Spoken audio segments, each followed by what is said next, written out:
You're listening to a Countout Podcast.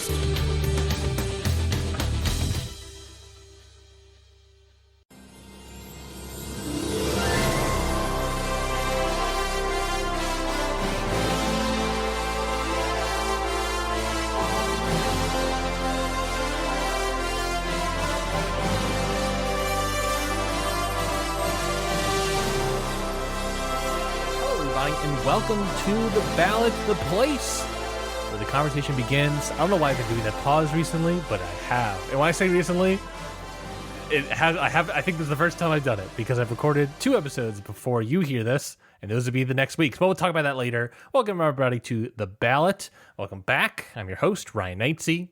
Yep, that's how you say your last name. This is an immediate shout out to Adam and Jesse. Yeah, so thank you already for listening to this new episode. The ballot is officially out. That's right. If you've been slightly living under a rock, because I am a little delayed in releasing this. Life gets in the way. Sinuses gets in the way, more specifically.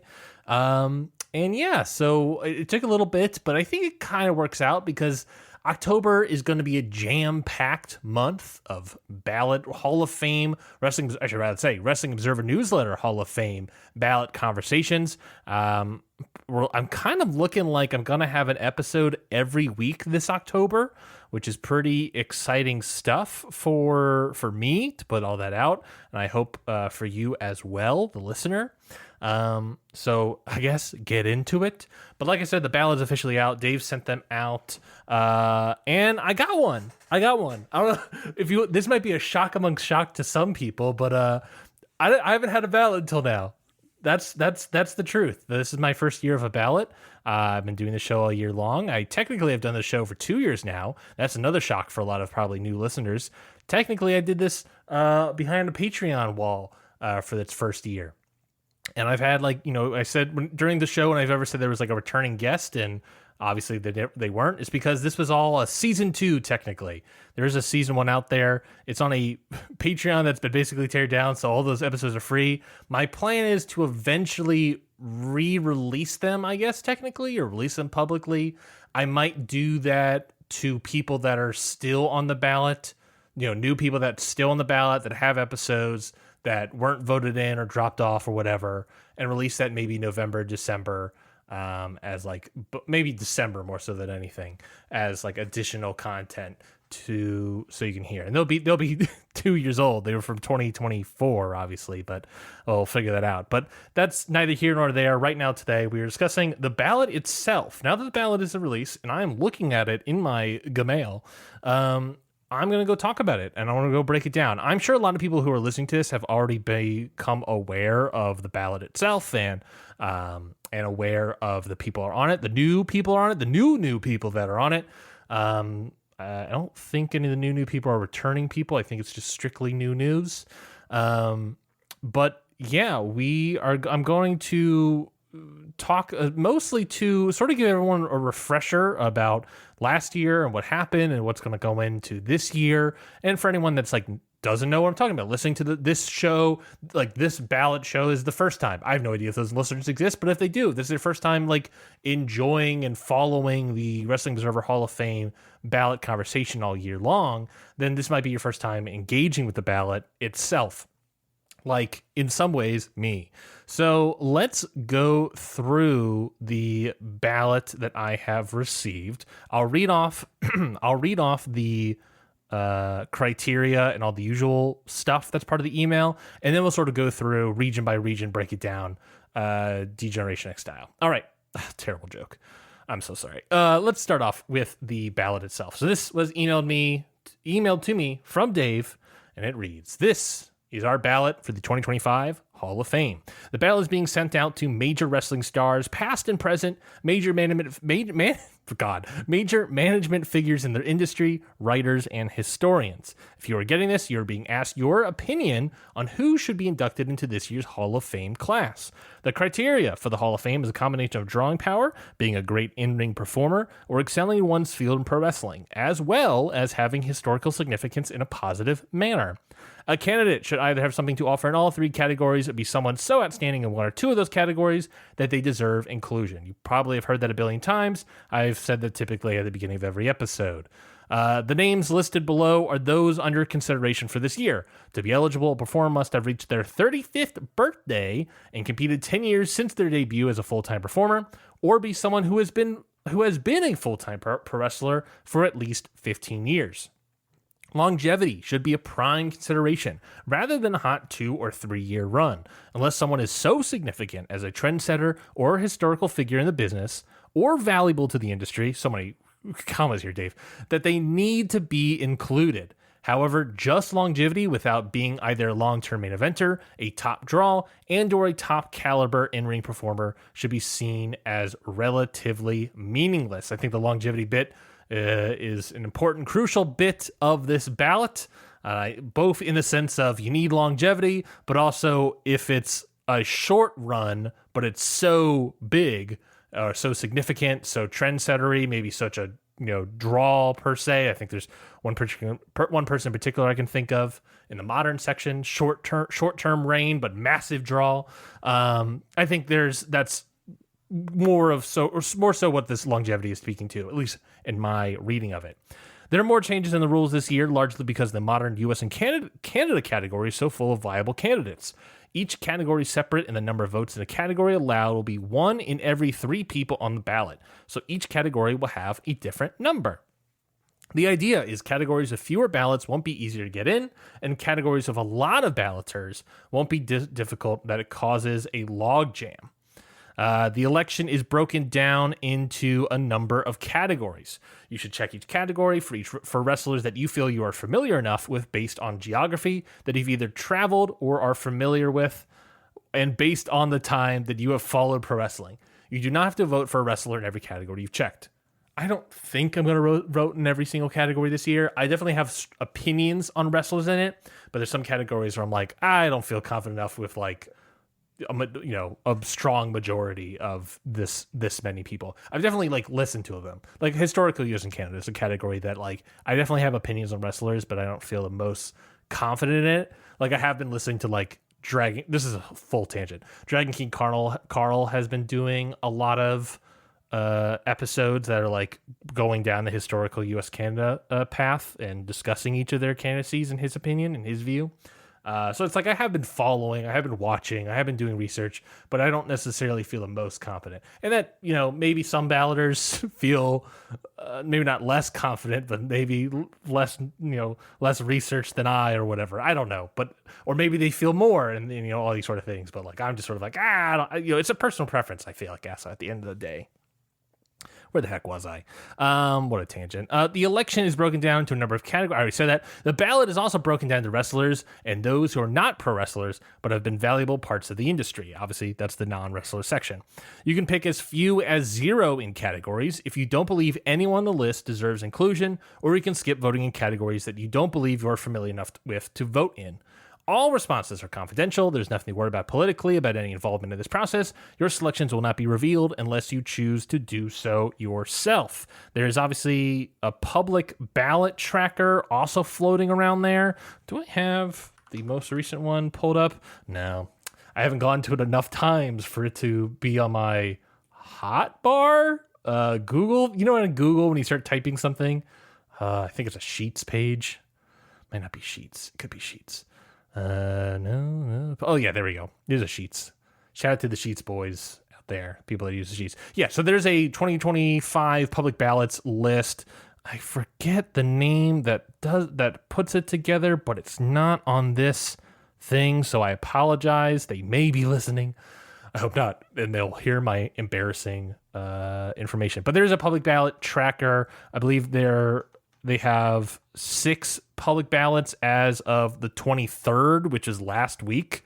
That can't be right. Surely I've seen more. Could be right. I don't know. Anyway, so there's definitely something that exists out there. So if people have made it public, that will become public. I know for a fact that on next week's episode regarding Sweet Daddy Siki with Greg Oliver, I was going to say someone else completely. He's already submitted his ballot. to Dave. And I don't think he's made it public. I think the ballot is the first place he is making it public because I asked him.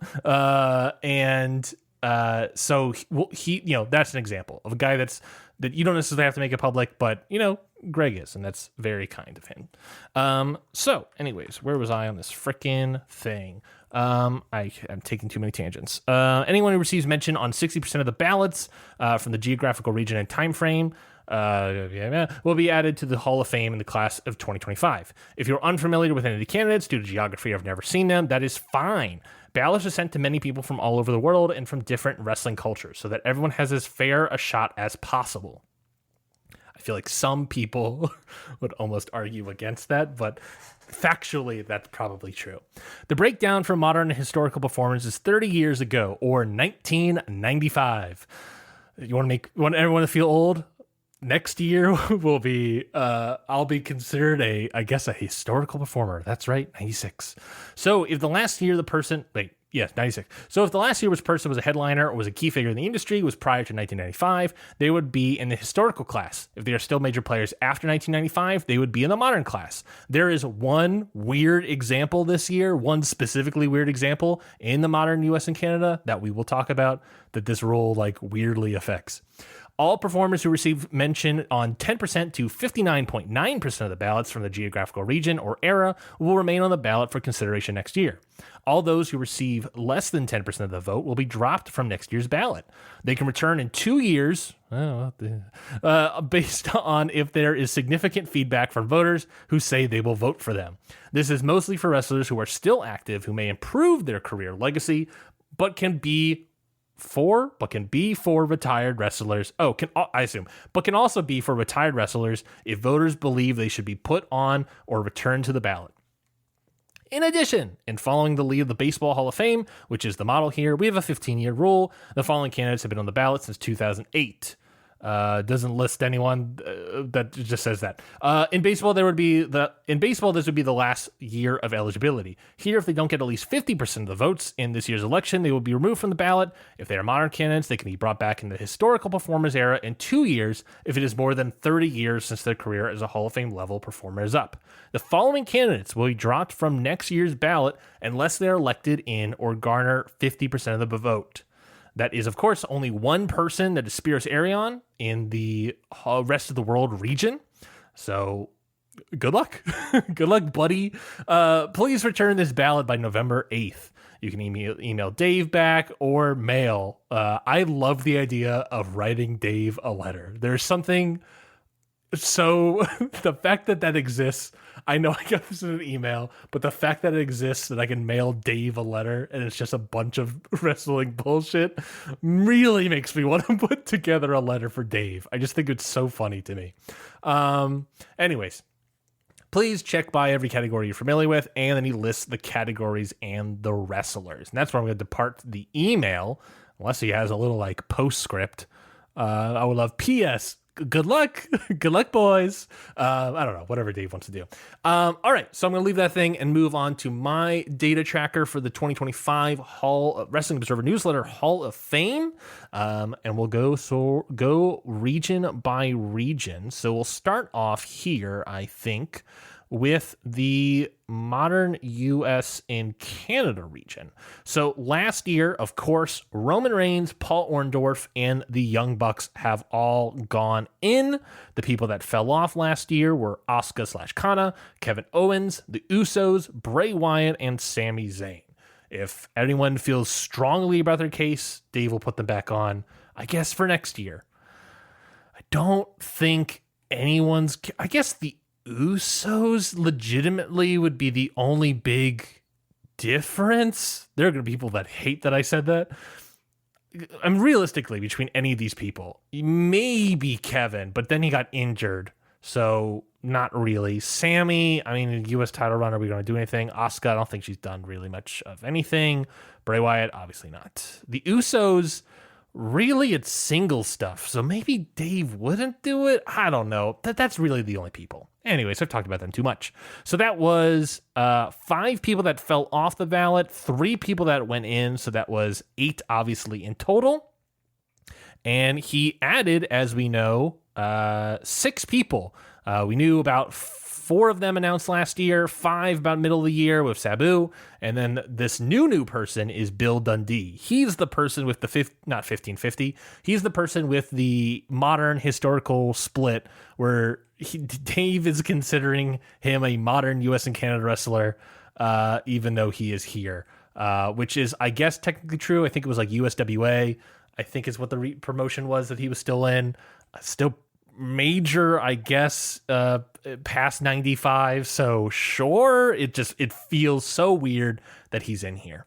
So basically, for this region, we had 13 people that were left after the 8 left them, and we added 6 more people. So yeah, they're pretty solid. You know, didn't add a bunch more people. Kind of clearing a logjam, only really by 2, which leaves us with 19 people in this region. And this is in the order of percentage votes received last year for 2024. That order is as follows: CM Punk, Cody Rhodes, Mark and Jay Briscoe, the Steiner Brothers, Randy Orton, Adam Copeland or Edge, Jon Moxley, Becky Lynch, Bill Goldberg, Matt and Jeff Hardy, Samoa Joe, The Outsiders, Trish Stratus, and then obviously the new people: Bill Dundee, FTR, Drew McIntyre, Mercedes Moné, Seth Rollins, and Sabu. Obviously, a lot of people already know I've had various episodes with FTR, Drew McIntyre, Mercedes Moné, Sabu this year. Seth Rollins is returning. He's a weird dude. And I'm not talking about the character. I'm talking about his thing. He was on the 2021 ballot. He dropped off immediately, getting less than 10. Then he got brought back in the 2023 ballot. He fell off, receiving less than 10%. And here he is again in 2025. Will he drop off again? He has a weird, weird thing here where he keeps getting dropped off. Maybe he'll stay on. Maybe he'll drop off. Who the heck knows? I think it's like there's enough wiggle room where he might stay on. So I guess we'll find out. And then obviously Bill Dundee. He's somebody that's, I believe, been on the ballot before as a singles. I believe he's been on there as a singles. I believe the situation specifically is that Bill Dundee was on as a single in 2021. Yes, got 49 of the votes, 11%. And then obviously nothing happened, right? He didn't drop off or anything. Just felt like a glaring omission or a weird thing that he fell off. Well, that's because in 2022, I believe, that's when Dave put the tag team rule sort of thing together, where Bill Dundee was then slopped into a tag team with Jerry Lawler in 2022, and they fell off the ballot immediately. So Bill Dundee, a regular, what is it, Mil Mascaras, I want to say, a regular Curtis Axel, I think, where he never got eliminated, but he's been counted out or whatever. So basically, there's been a little bit of a contingency to try to, or not contingency, there's a little bit of a group that's just like, hey, let's put him back on the ballot to officially vote him out. Because he's, back, like I said, he was on in 2021 and got 11% of the vote. That's what I think I said. So, I mean, realistically, it sucks to suck for Bill Dundee. He's basically on here to probably get voted off immediately. So, sorry, buddy. So that's everyone percentage. CM Punk at the highest, 52.1%. Cody Rhodes at 48.1%. Obviously the bottom. Holding strong, holding steady. Trish Stratus at 10.9%. The person that had the biggest year-over-year growth from 2023 into 2024 is Jon Moxley. He had a growth of 102.3%. That's because he went from 13% to 26%. He practically doubled, a little more than doubled. Other than that, any other fun facts I could give you? The person that had the highest average, that's right, I had an average going together here. Let me do my filter stuff. So the highest average in rankings. So every year, obviously, when Dave announces who is who goes in the Hall of Fame, he also gives the stats of the reporters, historians, active professionals, and retired professionals stats, and how various wrestlers rank in those categories. For modern pro wrestler, if you took the average of all of those rankings, Roman Reigns was number 1 with a bullet at an average rank of 5.5. Then he got Paul Orndorff, 12.25. Then Young Bucks, 17.5. And then Punk, Cody, Briscoes, all of that tracks. It's all practically the same, I believe. I'm just double checking. I believe it's all practically the same. I don't think there's any big bits there, which obviously makes sense. But if you want to look at who did what or how did who, I believe it is. I actually don't think, is this even adjusting my stuff? Let's see. Yeah, it is. Okay.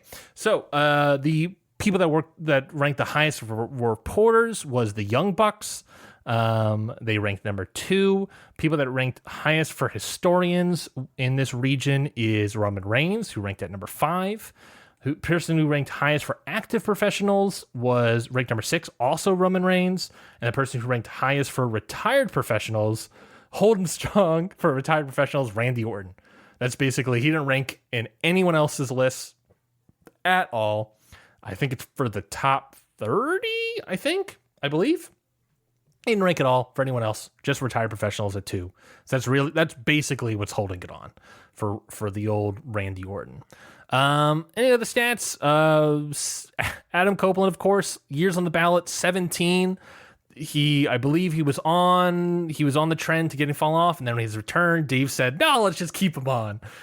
So he's on this ridiculous ignorance of 1550 rule with Edge. So he's been on here for 17, most out of anybody.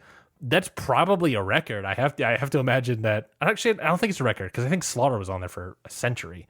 Do I have that number in front of me? No, I don't. Yeah, so it's probably getting there. Let's see. So the next highest from there is going to be CM Punk. He's on his 12th year. I think there's a very strong chance he will go in. And then after that is Randy Orton, who is on his 11th year on the ballot. Will he? I think Randy Orton, there's a good shot he gets the 1550. And then that will be interesting because he is currently sitting at 29.1%. So there's a good chance that we're going to have to sit and talk about Randy Orton for the next 4 years, I believe. So good luck, wrestling podcasters. All right. That is basically it for modern U.S. and Canada. So let's move on to the historic U.S. and Canada region. I don't know what I'm saying. I feel like I had some Java before. I'm recording this at 9:00 p.m. You know, the adrenaline's flowing, I think.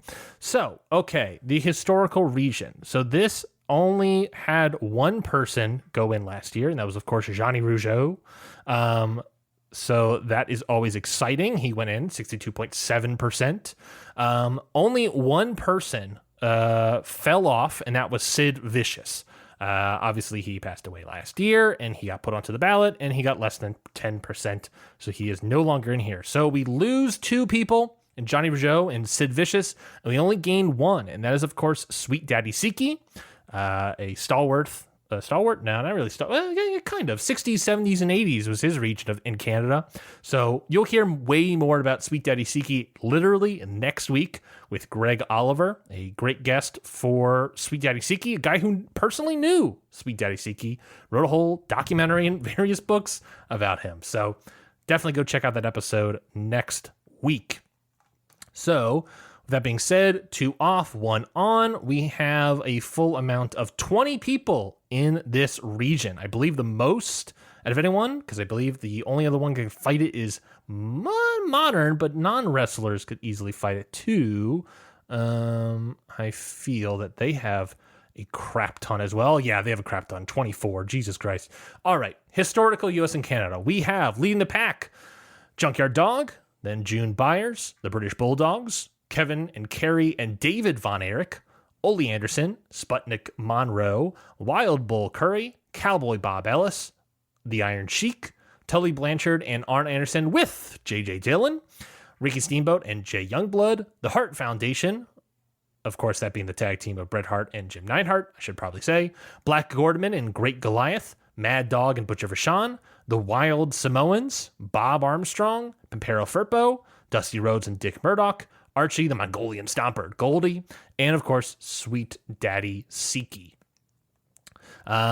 Junkyard Dog obviously leads the pack, 53.8%, very close to 60 as well. Pretty much right underneath is June Byers at 50.4. So I think there's a good chance that either it's going to continue. I mean, there's a lot of, there's a good amount of percentage votes available with Johnny Rougeau in, and I guess with Sid out, but I think there's a good shot that Junkyard Dog could probably get in this year. Would I be shocked if he doesn't go in at all this year? Man, maybe, probably not. But I think there's a really good shot that he'll go in this year, and maybe also accompanying him is June Byers. I guess we'll see how that shakes out. And then from there, obviously, British Bulldogs at 8.4%. So the biggest year-over-year growth in this region, two very close cases, is going to be Cowboy Bob Ellis, 15.2% to 28.4%. That's an 86.8% increase.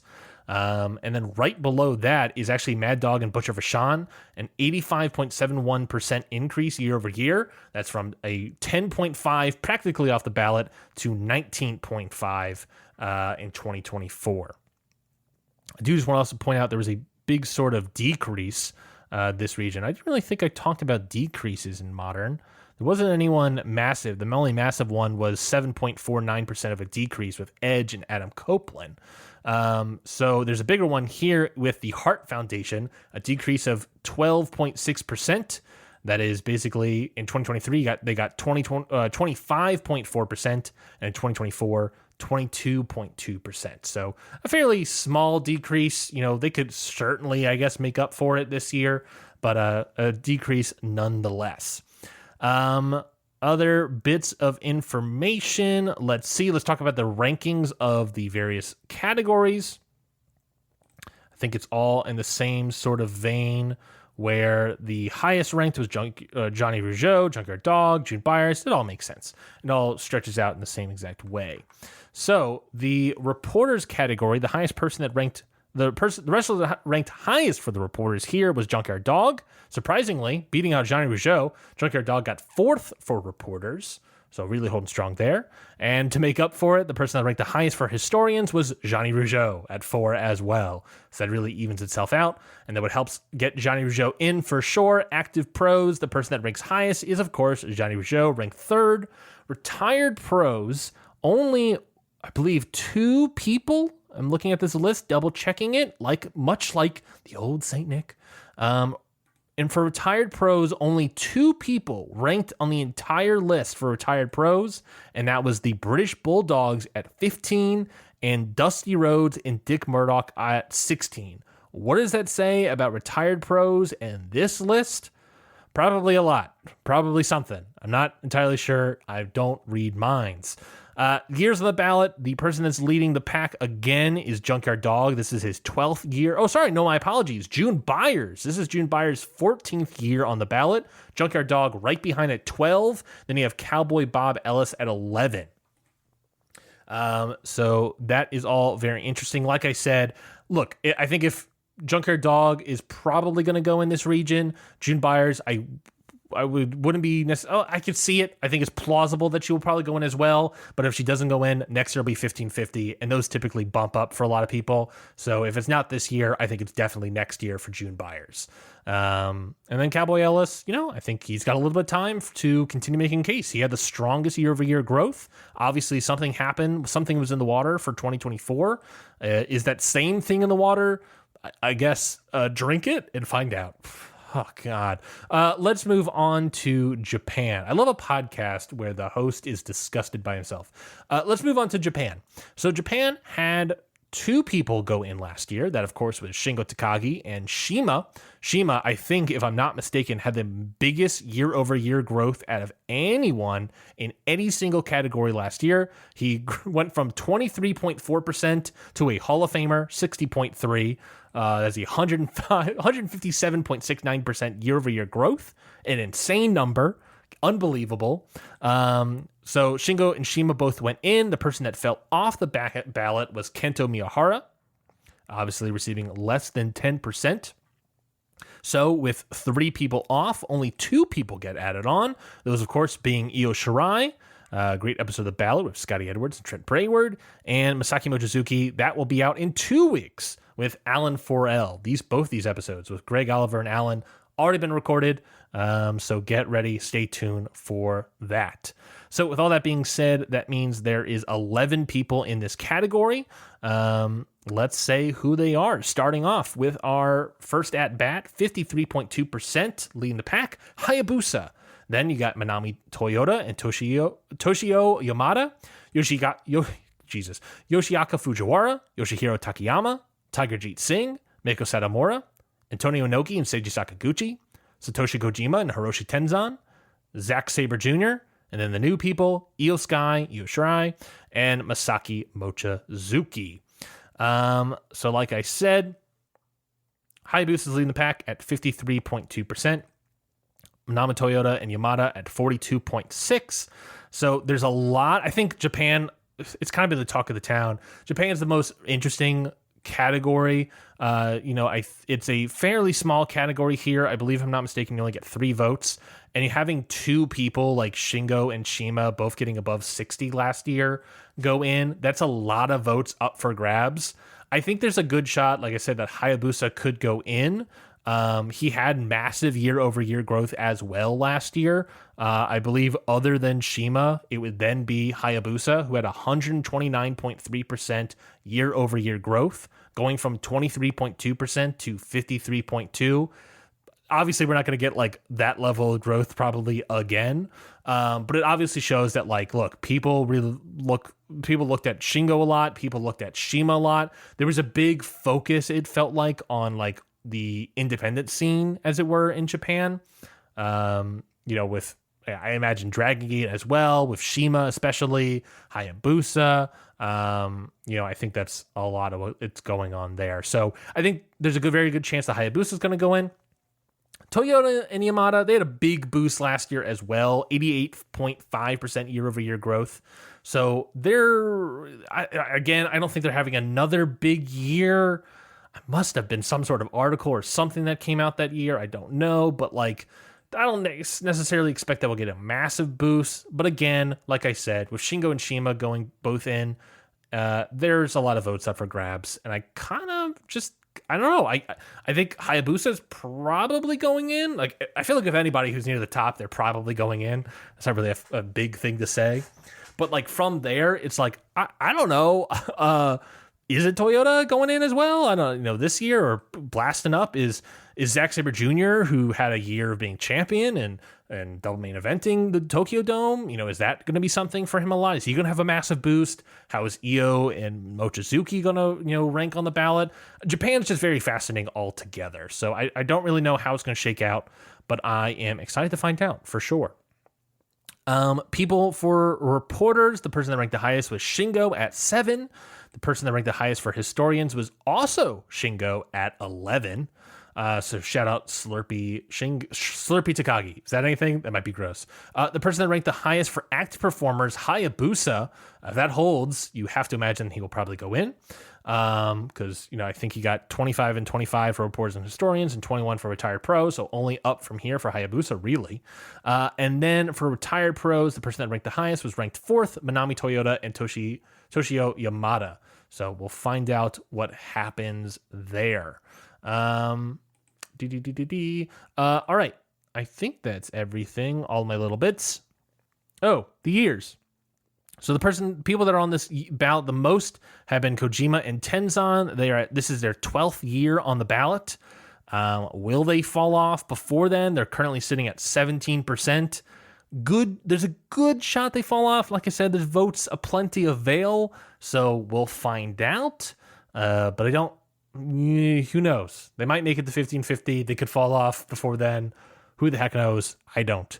From there, it's then tied with 10-year on the ballot, Hayabusa and Fujiwara. So again, we'll see how those people shake out. All right, let's move on to Mexico. Mexico got one person in, several people, I guess, technically in. Los Hermanos Dinamita. They went in at 61.3% last year. And 2 people fell off. Psycho Clown got less than 10%, but Hurricane Ramirez fell to the 15 over 50% rule, only getting 40.9% in his 15th year on the ballot. So he is out of here. That leaves us with if I'm not mistaken, only one new addition to this ballot, and that is a early episode, rather, of this season of the ballot, and that is, of course, Los Infernales, El Centenico, Prata Morgan, and MS1. The sort of, not the original team of Los Infernales, but the most popular one for sure. A faction that still exists today, obviously not with those people, but a faction that still exists today, so that's always fascinating. So that with 3 people off and 1 group in, let's say, that leaves us with only 10 people in this region, and those people are thus with leading the pack at 53.2%, Dorel Dixon. Next up is Gran Hamada, Sangre Chicana, Angel Blanco and Dr. Wagner, El Hijo del Santo and Octagon, Volador Jr., Mascarita Sangrada, La Parca from AAA, El Dandy, who can doubt him? I had to, and of course Los Infernales. So, like I said, really impact, Dorel Dixon, 53.2%, Gran Hamada, 42.5%, and Sangre Chicana at 32.8%. The person that had the biggest year-over-year growth here was Dorel Dixon, 63.19% year-over-year growth, going from 32.6% to 53.2%. So I think there's a strong chance that they could potentially go in. If you're looking at outside people, Angel Blanco and Dr. Wagner Jr. also had a 44% year-over-year growth increase. That's pretty significant. There were some declines, specifically with El Dandy, but that's only 5 1/3% basically. So nothing too crazy, but important to point out as well. So the person that ranked the highest for reporters is ranked 12th, or was ranked 12th, and of course that was Los Hermanos Dinamita. So again, a lot of reporters who ranked the highest, they now have a bunch of votes to put out into Mexico region. Who is that going to be? Very interesting. And if you thought it was a lot of votes for reporters, well, Los Hermanos Dinamita also ranked the highest for historians overall, ranked number 1 with a bullet. So again, lots of votes available for both reporters and historians. So if you're going to look at Mexico shakeups, obviously when it comes to like public ballots and the public ballot that's out there, pretty much I would say 99 probably percent of those public ballots are going to be reporters and historians.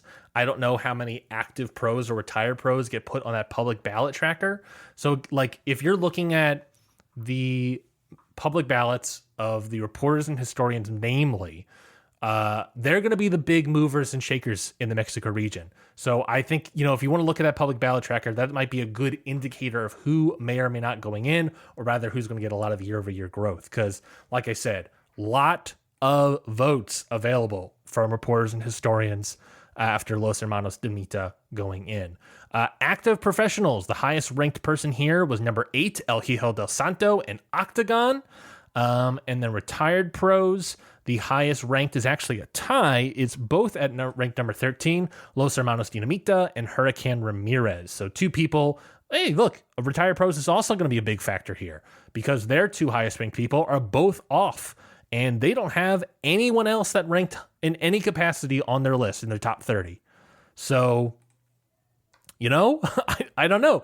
Mexico, secretly a dark horse of an insane region. Reporters, historians, their highest ranked people, especially for historians, is in Los Hermanos Dinamita. Retired pros, the only 2 groups that have been on their list last year for top 30 votes getters, I guess, overall from all categories, is Los Hermanos and Hurricane Ramirez. Both of them are out. A very, very fascinating region to me. I am fascinated to see how it will shake out. I think another thing that's maybe under discussed for me this year for the Mexico region is the purchase of AAA by WWE. I don't know how that is going to affect things. You have to think that it might, right? Like, obviously, there's a good amount of, like, CMLL folks, Dorel Dixon, Volador Jr., Los Infernales, of course. But there's also a good amount of AAA folks. And obviously, there's even more, like, historical people. But there's a good amount of AAA folks, obviously, right? El Blanco and Dr. Wagner, I believe, is more of a AAA type team.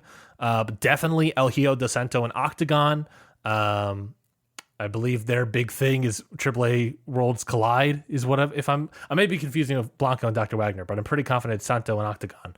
But that could be fascinating to me. I mean, even having someone named La Parca and it specifically says AAA, I would be interested to see how that affects things. I mean, Masquerade Sangrada was literally on WWE television, I guess YouTube, the other month or whatever.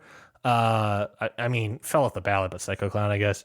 So, I mean, I think it's kind of under discussed to a certain degree. I am fascinated to see how it will shake out this year. Like I said, I think there's a lot of interesting votes up for grabs. I think the AAA purchase is going to affect some people in a certain type of way.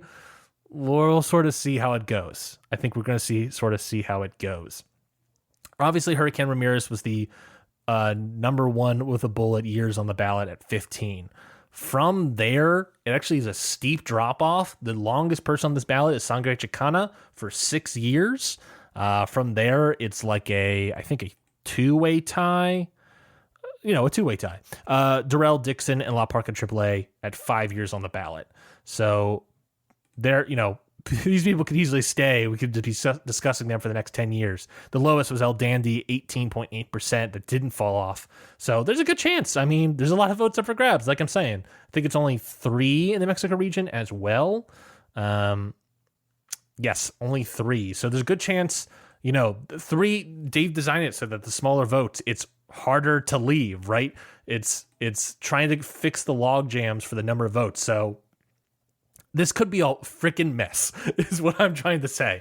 So very interesting. I'm very fascinated to see how Mexico is going to do this year. All right, let's move on. We got 2 categories left. So I hope you are appreciating and listening to this episode, or rather listening and appreciating. Let's talk about the rest of the world region. Talked about them a lot this year on the ballot. We had 4 new people, and that is Steve Gray, Les Kellett, Gilbert Leduc, and Ted Boy Marino.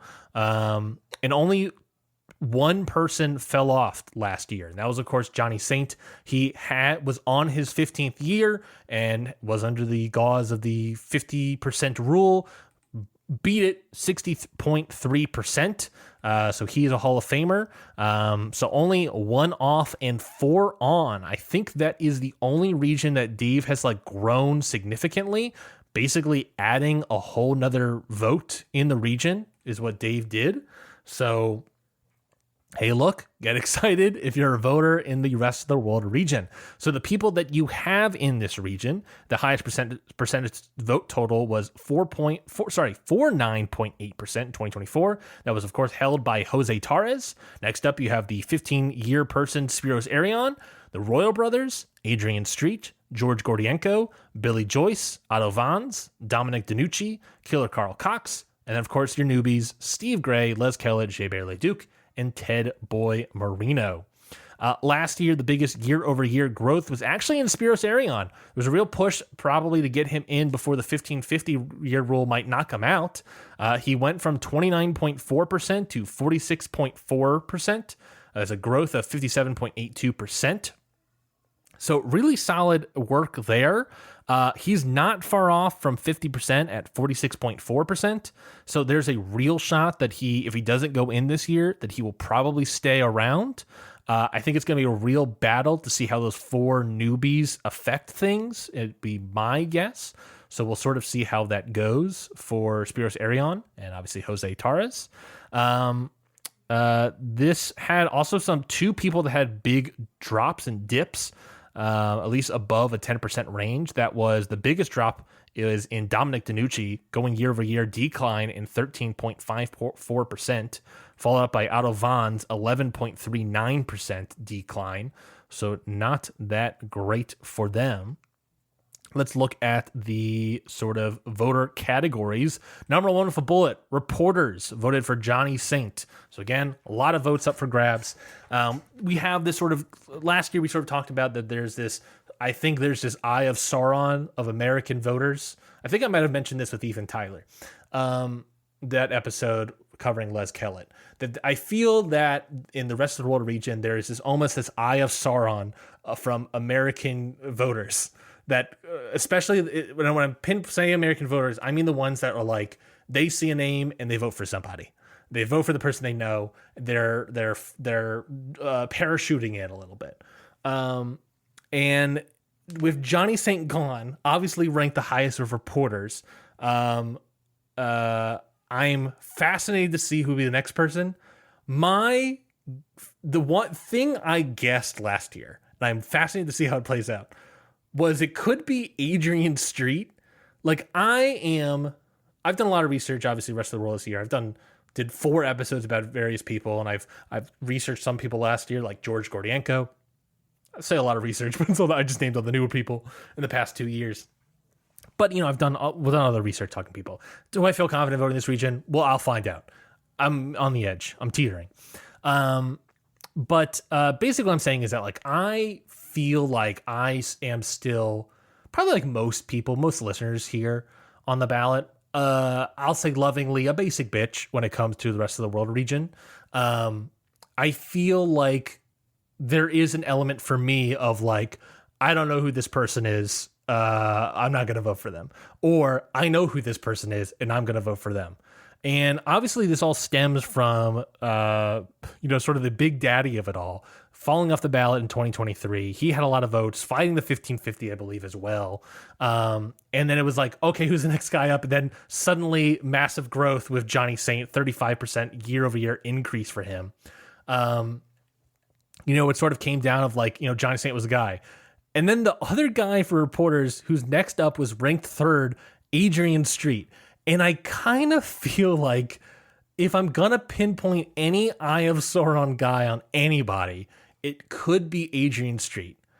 In some capacity, I hope the work that I have done on this show, I hope to fight that a little bit. In some ways, I kind of hope that, if there are some people, this isn't a massive podcast by any means in the imagination, but I kind of hope that it fights a little bit of that fight of the Eye of Sauron. I like to think of myself as Aragorn, Gimli. I like Gimli. I've always played, I played those video games, Lord of the Rings video games growing up. I remember playing the Two Towers with my brother a lot growing up, and I always played Gimli. So I like to think of myself as Gimli type in the sense that I'm not short at all. I'm 6'5". So, look, I think that I hope to have fought off a little bit by shining some light on these 4 newbies. But like, look, Adrian Street is like a name that's right there. And he has some help with retired pros as well. So we'll see what happens. But that's enough with my digressions. Historians, the highest they ranked was Jose Torres at 3rd. Active pros, the highest they ranked was Johnny Saint. He's obviously in. Again, votes avail. The next highest for them was Otto Vons, which is always interesting because he dropped. Even though active pros didn't help him enough, he fell for everybody else. He was actually the last ranked public announcement, I guess, in the retired pros at rank number 30. Retired pros, the highest ranked is actually a tie, Johnny Saint and Billy Joyce. The next highest person there, again, Adrian Street, ranked number 9. So, look, it's plausible. I think it's certainly plausible. Like, again, if you're looking at these, like, average of all of these ranks, Johnny Saint, a 12.5 average. If you rank across, reporters, he ranked number 1. Historians didn't rank, active pros 2, retired pros 7. For didn't rank people, I just gave them a big chunky 40. So, average rank of 12.5. The next highest is Adrian Street at 16. Again, could be nothing, could be something. Am I what is his name? Jim Cramer? I'm going to be hitting buttons and fearing the stock market and falling, crashing, or blowing up, or I don't know. It could be nothing. It could be nothing. I guess what I'm saying is I don't necessarily feel like Adrian Street is a Hall of Famer. I guess is kind of what I'm saying here. I'm not like super against his case or anything, but it's just sort of like, I don't know. I don't know. This data could mean something. It's literally 1 year of data. I don't know anything else. Could be nothing, could be something. Maybe I am crazy, which is, of course, true. Non-wrestlers, last category here. Only one person went in. I believe I said 2 in rest of the world, 4 newbies, or 2 off, 4 on. This year in the non-wrestlers, 1 off. That, of course, was Bobby Davis, who went in at 60.2%. And we have 3 new additions. So that's a positive +2, which I guess actually is the same as rest of the world. So that's a positive +2. This is a massive category. This is 23 people. My apologies. 23 people in the non-wrestlers. Dave is trying to fix a logjam, I guess, of the voting situation, but then just keeps adding more people. And look, in his defense, he's added Bill Mercer, who's someone that passed away. He added Gorilla Monsoon and Jesse Ventura for reasons. Actually, don't know why exactly. I think Gorilla was because there's a book coming out on Gorilla, is that out? Is that book out yet?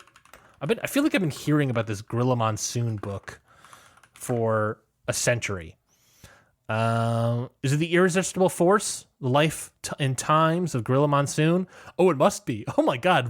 Voice of Wrestling just put out a book review. So shout out Abraham Delgado. Yes, the Brian R. Solomon book, The Irresistible Force, The Life and Times of Gorilla Monsoon. This was not the cover photo I thought was on this book, and it looks cool. Gorilla Monsoon looks like he owns a casino in this picture. It's so cool. Yeah, so I guess that book just came out. VOW just put out a book review for it, unless it's been out for a little bit, and it took Abraham a while to get through it. Obviously, I haven't read it. I didn't even know it was out yet. And then once I can go back. There we go. When did this book come out? Let's see. Big old tangent. Does Amazon say when the book goes out? Probably not, right? No, I don't think so. And okay, I've lost interest. All right. So let's move on. And so that was the book, obviously, for Gorilla Monsoon. And then Jesse Ventura. I don't think there was necessarily anything new that I knew about Ventura. Obviously, this year he's been on the Saturday Night's Main Event shows for WWE. Fascinating to see how that will play things out for him. Let me look at the sheet here. I forget who put this sheet together too. So Jesse Ventura came on in 2000, has been on since 2014. Oh, that's what it was. That was the big thing. He was on till 2014. 1, 2, 3, 4, 5, 6, 7, 8, 9, 10, 11, 12, 13, 14, 15. That was his 15th year. Was he a 1550? Did that rule exist in 2014? It had to have been. I don't know. But it doesn't say. I feel like typically it says when they fall off the ballot to 15% rule. So maybe he didn't. Yeah. So this Google sheet I'm looking at, Google Doc, Wrestling Observer Hall of Fame battling results 1996 to 2025. Whoever put it together, thank you. Don't know the name. I've had this in here for a couple of years now. It doesn't necessarily say that he fell off the ballot. So maybe he didn't fully fall off the ballot. Dave just took him off because it felt like a 1550. I don't actually know. I think that might have been the situation. At the very least, he was in there for modern US and Canada. He's now here for historical, or rather non-wrestler historical.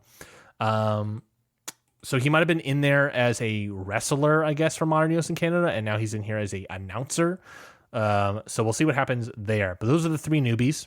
I don't think I've said the full list. So the full list is thus: leading the pack, Bobby Bruns, 56.4%. Then next up, Ted Turner, Morris Siegel, Mike Tenay, Roy Welsh, Larry Mastick, Koichi Yoshizawa, Stanley Weston, Jim Johnston, James Melby, The Grand Wizard, Tony Schiavone, Kevin Sullivan, Dave Brown, Joe Higuchi, Rossi Ogawa, George Scott, Bob Caudle, Reggie Parks, Zane Bresloff, and of course your newbies, Gorilla Monsoon, Jesse Ventura, and Bill Mercer. Top of the pack, 56.4%, Bobby Burns, Ted Turner, 52.5%. Then you got Morris Siegel at 48.1%, Mike Tenay, 41.8%. So yeah, again, look, top of the pack, Bobby Burns, possibly going in. We'll see how that shakes out, especially how that affects, because I think, what is he listed under? Bobby Bruns is Japan. Oh, even more interesting. How will that affect How that affect Bobby Bruns? That's very fascinating to see. Year-over-year growth. There were two people that were pretty large. The biggest was 58.96% year-over-year growth for Roy Welsh. Went from 25.1 to 39.9, practically 40. Year-over-year growth, the other one was 53.18% year-over-year growth. So again, pretty big. Morris Siegel was the name. 2023 got 31.4%, and in 2024 got 48.1%. Big drops in this region as well. Could have obviously been from other regions because of how the weird ties between the non-wrestlers and all the regions. They all come from a specific region technically, or rather they're in this non-wrestlers thing. You got 7 maximum votes to vote for wrestlers and non-wrestlers, but they all represent different regions. Like Dave Brown is from modern US and Canada. Bobby Bruns is from Japan. Bob Caudle is from historical US and Canada. And no one in here from Mexico. Sorry, Mexico. Sorry, rest of the world. Get some candidates. But so like their votes, if I'm not mistaken, get counted as part in the same pot as their various regions that they represent. So it's kind of like bonus votes to a certain degree, but it's a little. It always confuses me how exactly it's done. But I'm pretty sure it's like, hey, look, you got some extra things over here. We're gonna put them in the same pot and see how it all puts together. So big drops in this section. There were a lot of people that were over 10%. There were a couple of people that were over 20%. The highest drop year over year was with Jim Johnston, a 23.86% drop. He was 44% and then dropped to 33.5%. From there, it's a 22.29% year-over-year drop with Reggie Parks, a 21.72% year-over-year drop with George Scott, and I'll just shout out this one, 16.26% drop with Bob Caudle. So a lot of drops. And we're adding 3 more announcers, obviously, as well. So we'll see how that all shakes out here with this group. Year over year. I don't think I mentioned it for rest of the world, so I'll say that real quick. Spiros Arion, obviously 15 years on the ballot. This is 1550 rule. We'll see how that'll affect him. The next highest is actually going to be a tie of Billy Joyce and Killer Carl Cox. So again, see how that goes. For with non-wrestlers, the highest is actually ranked, tied actually. Both 13 years on the ballot, Stanley Weston and Dave Brown. So interesting. We'll see how much longer they can stay on the ballot. Stanley Weston, 33.6%. He did decline year over year last year, so we'll see how it goes. Dave Brown slightly grew by basically 3%, but he's sitting pretty at 25.8%. So we'll see how that goes for the old Dave man. Not a phrase. Categories of voter bodies. The highest ranked reporter person was at rank number 10, Ted Turner, more like 10 Turner. Historians ranked number 2, Bobby Bruns. Active pros, the highest way down here is Tony Schiavone, 9, ranked number 9. So he's got a little bit of a Randy Orton situation for Tony Schiavone. And then retired pros, ranked number 1, Larry Maystick. I hope I'm pronouncing that right. I always feel like I'm pronouncing it wrong. And then Bobby runs at 10. So a lot of potential here. There could be someone that pops in, but if you're representing modern US and Canada, which is kind of a not a crapshoot, that's not the word, but kind of like a all over the place, or rather could be all over the place. I feel like that's tough for Ted Turner. And who does Bobby Bruns is Japan again? Someone that's like the ballot stuff is all over the place. Who the heck knows what's going to happen there? And then who does Morris Siegel? Must be historical, I presume. Yeah, Morris Siegel is historical. It's less such a situation for Morris Siegel, so we'll see how that goes for them. But even then, I mean, looked at like historians ranked number 2 for Bobby Bruns. Who was ranked number 1 yet again? I believe it was Los Hermanos Dinamita. So again, like we'll see how they go. There's a good chance Bobby Bruns is ranked number 1 for historians, and that might just get him over the edge. So we'll find out. But those are also completely different regions. No, they're not. Yes, they are. Yes, they are. That's Mexico and Japan. So again, we'll see how this all shakes out. Non-wrestlers, it's just like I feel like impossible to predict. So we'll see how it goes. We'll see how we're gonna roll the old. We're gonna what is it? What is the line? We're gonna roll the cards. We're gonna roll the cards on this one. Great movie, by the way. One bad after another. We're gonna roll the cards on this one and see how things shake out for the non-wrestlers. Yeah, that's pretty much it for the ballot. I talked very fast and I apologize, but I talked for an hour and I got work in the morning and I gotta edit together the next 2 weeks at least that I have in the cooker in the bank. So yeah, that is it for this episode of the ballot. What the plan is for the next 2 weeks at minimum, as I said earlier, is going to be Sweet Daddy Siki with Greg Oliver next week on the 8th. And then the week after that, on the 15th, is going to be Alan Farrell and I discussing Masaki Mochizuki. My hope, and I have not yet asked the person, but I have a person in mind based off a rec. My hope is to get that person to discuss Bill Mercer, and that would be an episode for the 22nd. That has not been put together. So if that can't be put together or I can't find someone else based on all this sort of stuff, we will see if there will be an episode regarding Bill Mercer. He is a new person. These new people, I try really hard to get somebody. If they can't work out, then it's just, it's what it is. But my hope is to get an episode out regarding Bill Mercer by the 22nd. But, that's 3 weeks away, so we got a little time. And then, as well, if not then, it will be at minimum probably the 29th and the 5th, or maybe the 22nd and the 29th. Who the heck knows? I'll find that out. Maybe I'll just lock in on the 29th and the 5th. I don't know. I'll probably have a 2-parter episode about my thoughts about the ballot itself, who I'm considering, who I would vote for. So that would be kind of a 2-parter of my public ballot, if it were. You may have noticed this season, what I do with this show is, I realized this actually in one of the episodes I just recorded.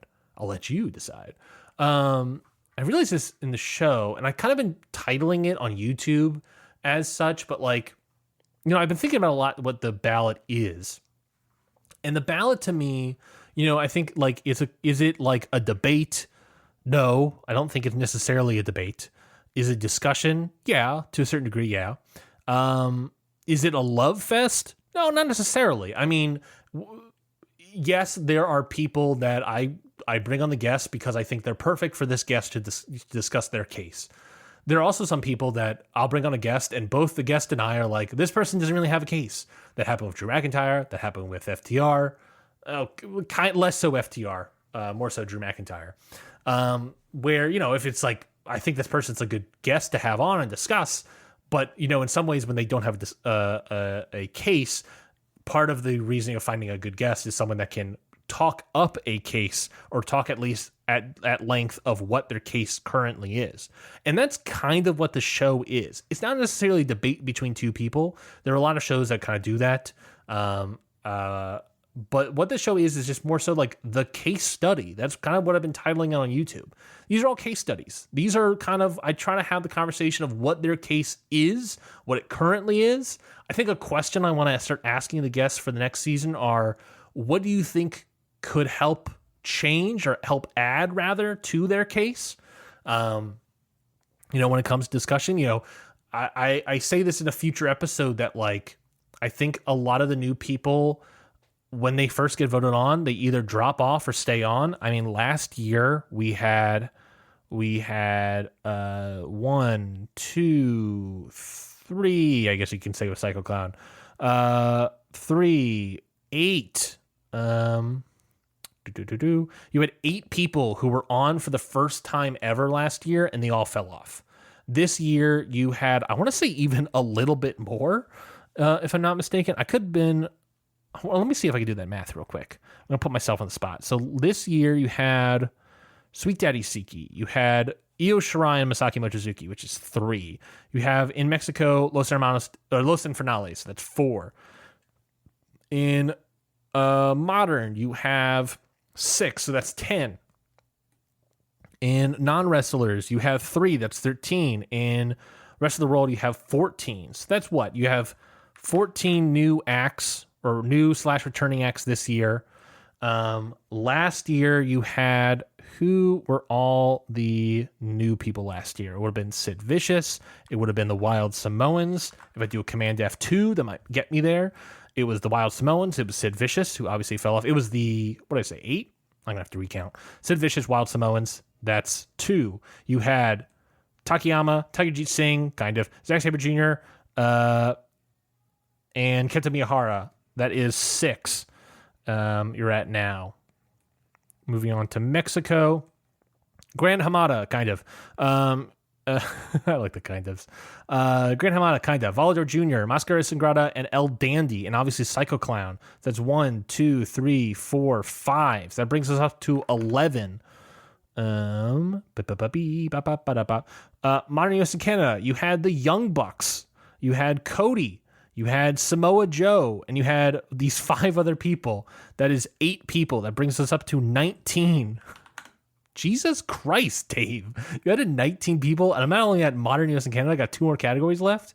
You had Yoshizawa, you had Kevin Sullivan, you had Zane Bresloff. That brings us up to 22. I hope my math is right, or else this is embarrassing. Rest of the world, you had George Gordienko, and that's it, right? That's 23. So you had 23 people new to the Ballot last year, and I believe I said it was 8 people that fell off. 1, 2, 3, 5, 8. So that is what? That is a third, roughly. 35% of those people that went onto the Ballot last year fell off immediately, which is fascinating, right? If that holds this year, what was that? We have 14 new people this year, and we need to get to a third of that.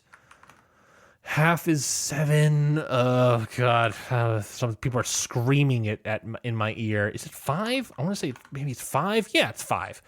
5 people could drop off this ballot if that percentage holds.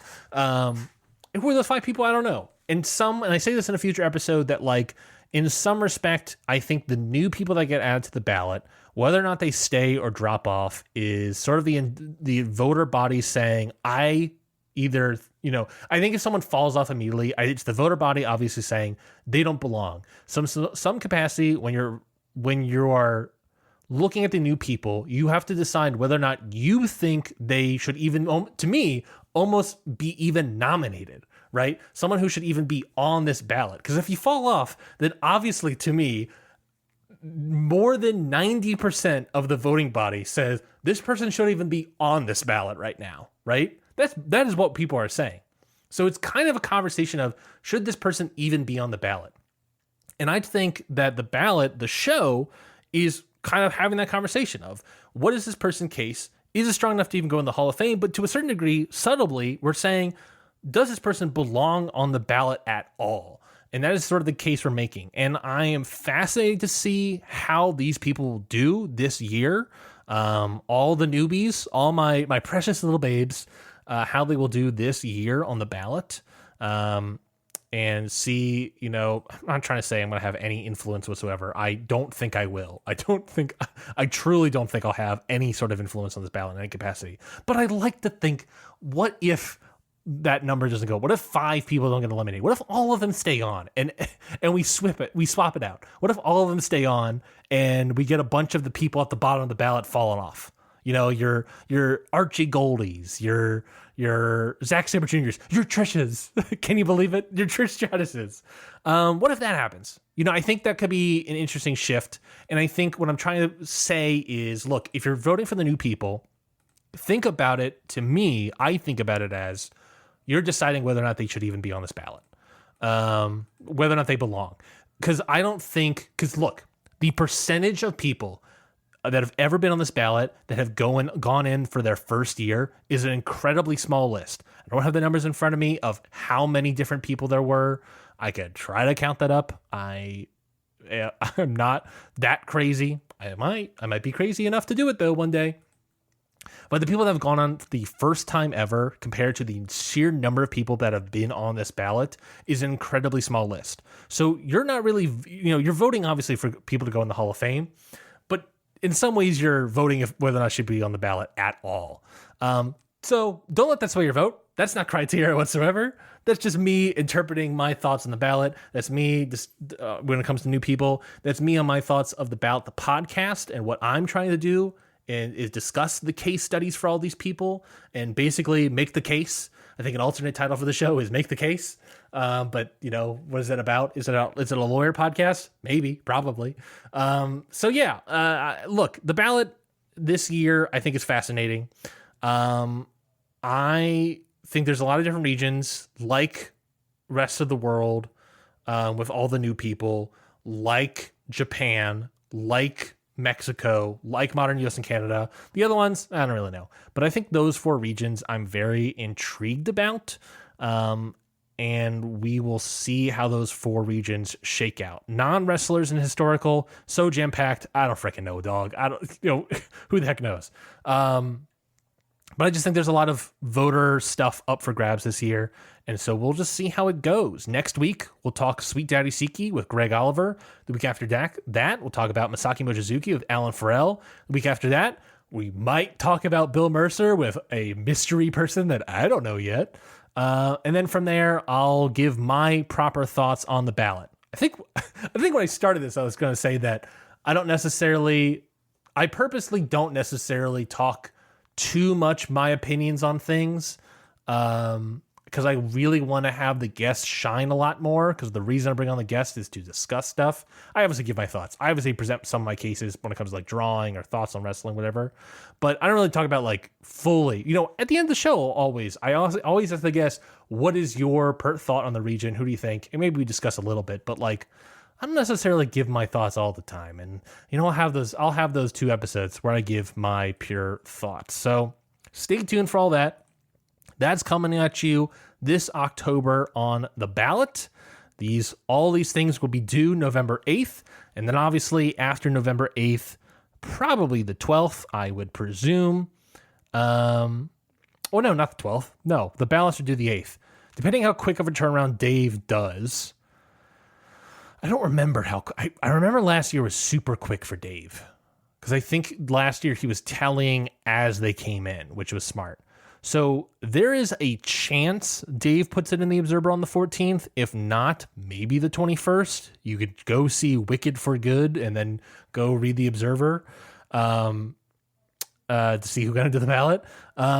So it could be super quick. It could be December. Either way, obviously, the following Wednesday, I'll try to put an episode out about whoever else, or rather, who goes into the Hall of Fame, who's off the Hall of Fame ballot altogether, and what are the new names for the ballot for 2026, and rather, the season of the podcast, The Ballot, for 2026. So I guess you'll hear past me talk next week, and then you'll hear future me talk in a couple weeks after that. So until then, goodbye, everybody. Thank you so much for listening to this season of The Ballot. I hope you enjoy voting season. I hope you go back and listen to all the episodes of The Ballot. I love you all. Thank you genuinely so much for making the show as successful as it has been, even on a small scale. It genuinely means a lot to me, and this is, I feel like, exactly what I want to be doing in the wrestling space. Even if I'm not necessarily the best at it or the most knowledgeable, I really want to try hard to learn so much and do a bunch of research. I got a lot of compliments from various people about how much research I do, and it means genuinely a lot to me. I'm getting too real. I need to end this fucking show. Thank you everybody for listening to the show. It genuinely means a lot, all the feedback that I've gotten. A lot of people enjoy the show. Tell your friends. I hope tell your friends, especially this ballot season, this Hall of Fame season. I don't know. I'm tired. I've talked too much. My mouth is dry as hell. It's 10 p.m. I love you all. Goodbye, everybody. This has been a Count Out Podcast. Ring Post Radio is the only show hosted by Ryan Knightsey and Scotty Edwards that talks about the entire world of professional wrestling. With new episodes coming out every Sunday, there is absolutely no reason to not listen to real, honest wrestling opinions from 2 crazy maniacs. Have a hot boy summer and listen along to Ring Post Radio every Sunday on the Count Out Network.